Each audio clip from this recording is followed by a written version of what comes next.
Now, I don't want you to be confidants of a one-way conversation, so for the purposes of today's episode, I've reserved certain suggestions. If you saw the video I posted on the Las Vegas shooting, then you know I have degrees of doubt and a conflict of conscience regarding its reporting.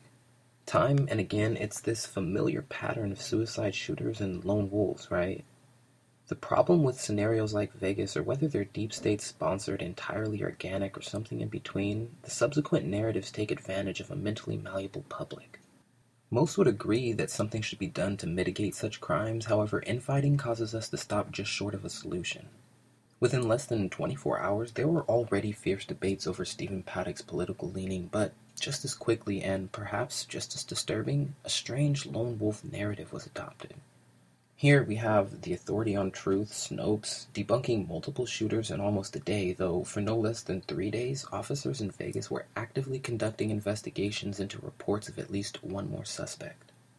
Multiple shooters, people condemn. Multiple suspects is very plausible. Units now advising no force protein into Mandalay Bay. There's possibly another suspect on the 4th floor. Just be advised, if you have anyone at the Tropicana at 23:30 hours, there was a subject that was on top of the valet brake from the casino. He was running across the roof right above before the valet pickup bins. Units be advised, there's a male walking into the Bellagio.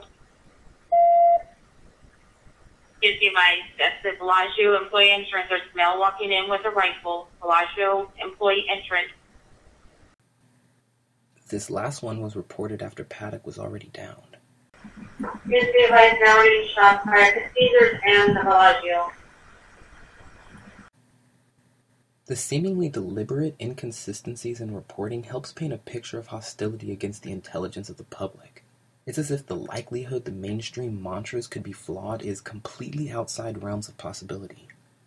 People have become numb to this type of thing, this systematic breakdown of the media industry. Misplacing a fact or two will always be forgiven, but there doesn't seem to be a system of checks and balances when monopolized outlets perpetuate misinformation. Misinformation later used as a pretext to roll out oppressive measures. I'm not talking solely about firearms. Think dangerous X-ray machines, scanners, and other sensory devices installed at certain everyday places. Seems like a slippery Orwellian slope, but how do we get there? Take this next part with a grain of salt, but allow me to share anecdotal potential insight with you. This went viral in alternative media outlets shortly after Sunday night. It was picked up from a thread published on September 10th going into September 11th. I'll provide a link to the website, of course. Look, I feel bad for some of you on this website, so I'll let you in on a little secret.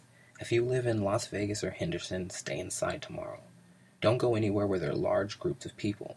Also, if you see 3 black vans parked next to each other, immediately leave the area. You're welcome. John. After some typical forum banter, he continues with this. It's called the High Incident Project. They want to make the American public think that places with extremely high security aren't safe.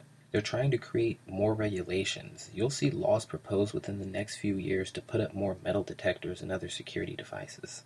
Media and politicians will be saying places with lots of police need even more police. I can't guarantee anything will happen tomorrow, but Las Vegas is on their minds. I'll leave you to speculate about the they he refers to, but he goes on to say if their plans are successful, State of Nevada will pass a law in the future making all casinos have mandatory metal detectors and backscatter machines. Soon after, a federal law will be passed to put those machines in universities, high schools, federal buildings, you name it. OSI Systems and Chertoff are the main producers of these machines. Sometime around 2020, Chertoff and OSI will merge into a single company. After they merge, the owners will sell off their stocks and make billions in profit. Mr. Chertoff has been in contact with Sheldon Adelson. Mr. Adelson will become a huge sponsor of these machines, and he'll be the first to put them in his casinos when the law passes. This is my last message for now. Don't expect me to return anytime soon. Now, remember, these cryptic predictions were published weeks before the country concert shooting. At minimum, it would be interesting to see if either of those gentlemen mentioned or their associated networks spike in activity. Unsurprisingly, we already see the groundwork for this prediction being laid out. Take a look at the context of the following articles. Forbes says hotels on the Strip have virtually no security for personal property. At major events, metal detectors and bag checkers are often used to prevent firearms from entering. Though casinos on the Strip can enter tens of thousands at any one time, no similar process exists for when people are entering the premises. However, according to Business Insider, security is already changing.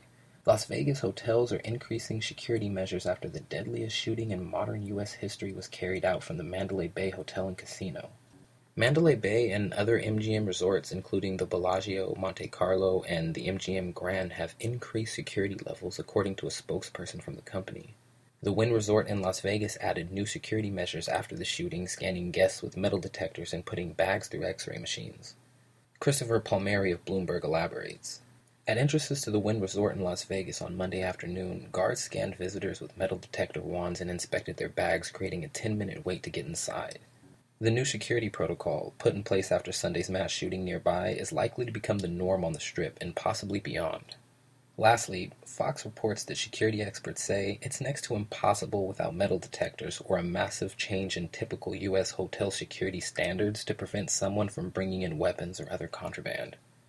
In closing, we know we aren't being told everything about Las Vegas. Police scanner audio, 911 calls, first responders, hotel staff and guests, eyewitness testimony would appear to corroborate that. Where's the journalistic integrity? If the media isn't being entirely transparent or forthcoming, why should we indiscriminately absorb their propaganda?